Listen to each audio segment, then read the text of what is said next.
farewell address to the Ephesians elders.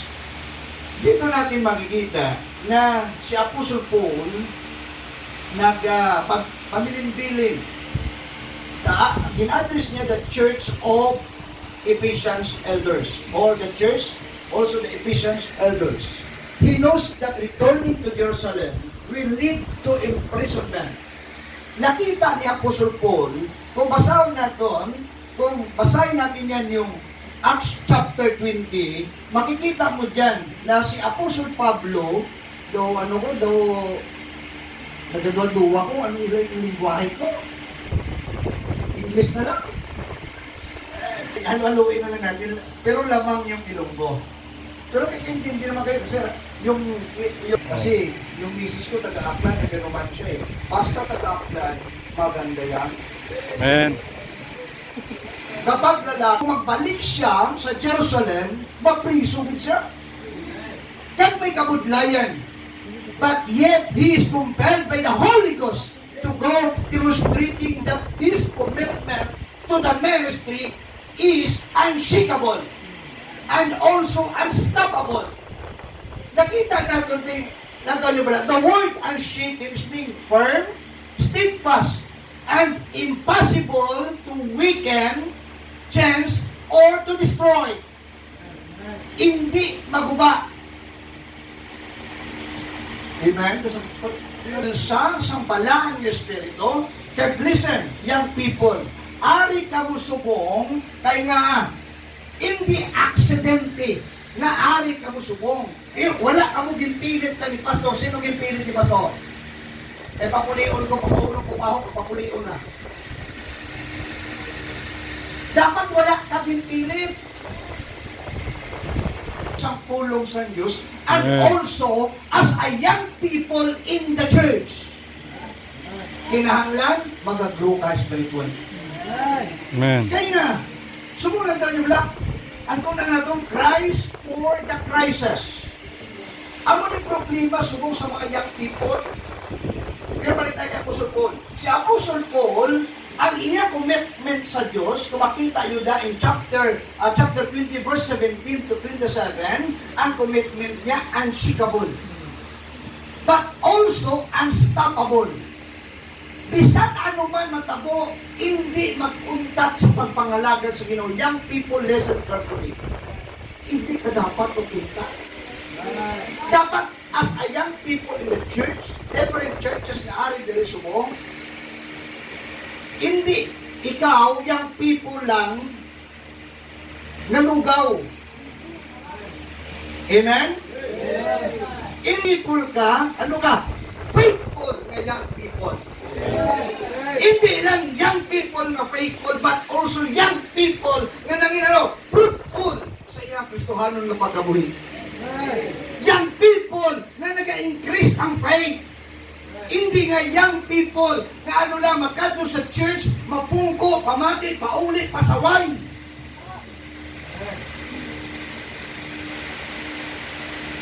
Are you listening? Si heart, na-inlove ang iyang heart. Sa heart, heart is unstoppable. Amen? Makita na ito, katuan na ito about the gusto ko, financial crisis. And number 3, family crisis. Number 1, faith crisis. Speak about spiritual. Secondly, financial crisis. Thirdly, family crisis.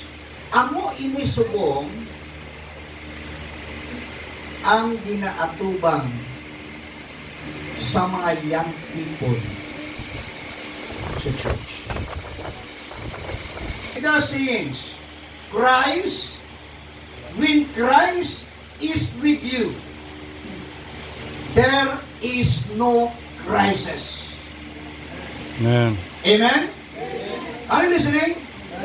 With you, there is no crisis. Faith crisis. Ano ginatubang natin subong? Number 1, faith crisis. Speak about spiritual crisis. Sa subong na panahon, listen, pasalamat ka mo. Kaya nga, gin palangga ka mo sa inyong pastor. Amen? Amen. Kaya kung hindi ka subong palangga, ginbilin ka. Wala ka ginupod. Kita mo actually, honestly speaking, ang pala sino. Totoo na, sino iya pamasahe from Aklan, from Santa Barbara, from Guimaras, hindi ba yung Capiz, okay. Hindi pa nga? Iloilo, okay. Sa lima diri, anong wala diri nga namitla kung maaari sila? Aklan, Antique. Guimaras, Capiz, Iloilo, o dala ng Santa Barbara. Okay.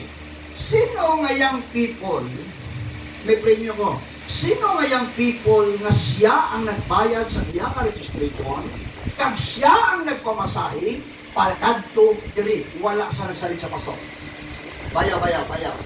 Isang camp. Pila to siyam?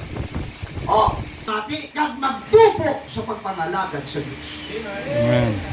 Kasi sila nga, hawak ko ang ito. Ato ka man? Hey! Crisis na! Amen?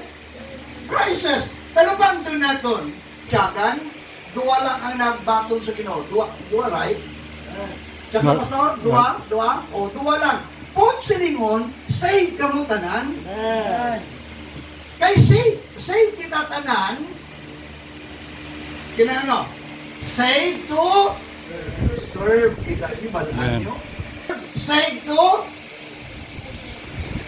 praise, worship, save to serve, save to win souls. Amen. Win souls for Christ. Amen. Katatlo, save to win souls and also save to support the local church. Amen. Amo? Amen? Hindi makasiparar sa sining kalibutan, especially worldly pleasure. Ano sa Biblia ang kalibutan?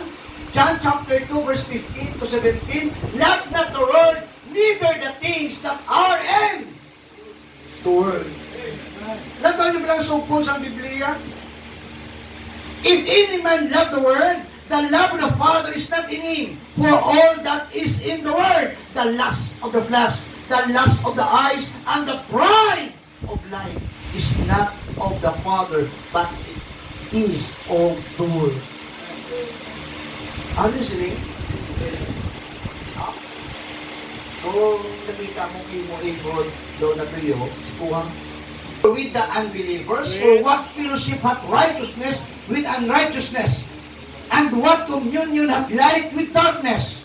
And what concord the Christ with Belial? Or what part hath he that believe it with an infidel? And what agreement of the temple of God with idols? For we are the temple of the living God, as God hath said, I will dwell in them and walk in them. I will be their God, and they shall my people. Verse 17, therefore come out from among them and be ye separate, saith the Lord. See, that's the man. Those person who believe Christ as their Lord and Savior. Amen? Dapat nato dalapang doon. Nga kita, ginpain na kita. Subong hindi dyan kapain, budlay-budlay, no? Abdiyan ka mo sa kaparihon nyo.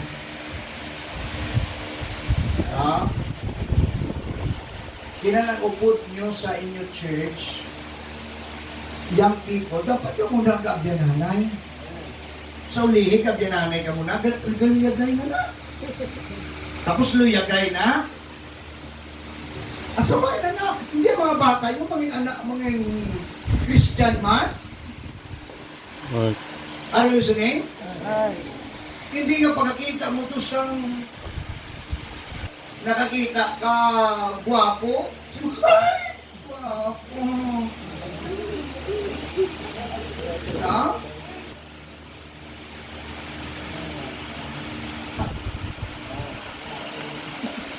Iba lang ko sa inyo, wala pa mga nobyo o nobya. Their faith. And also, they cannot separate from the word. Thirdly, they claim as a child of God,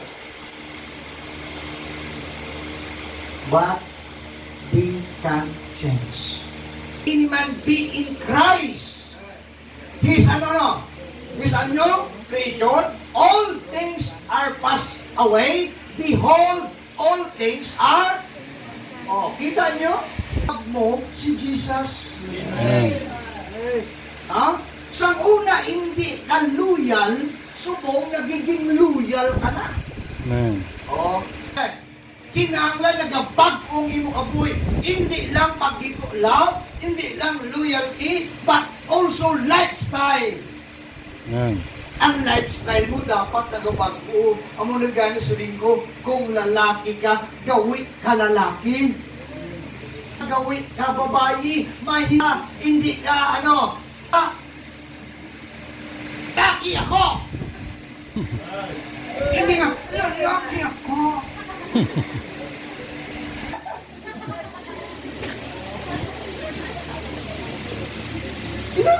Subong kay bago naman ang lifestyle, inuso naman sa mga Korean, ang mga dako pa ang idalog sa hawak. Wala ka ba nito? Wala ba rin? Ladies, I love you. I would like ina ihambal kung sa atubang mong right. 1,000 times the most times. Ha?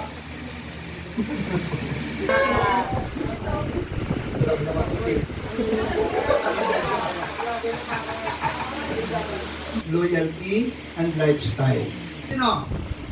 Si Christ. Ang imo, like for example yeah, hindi, mamaya na yun. Hindi kita puso.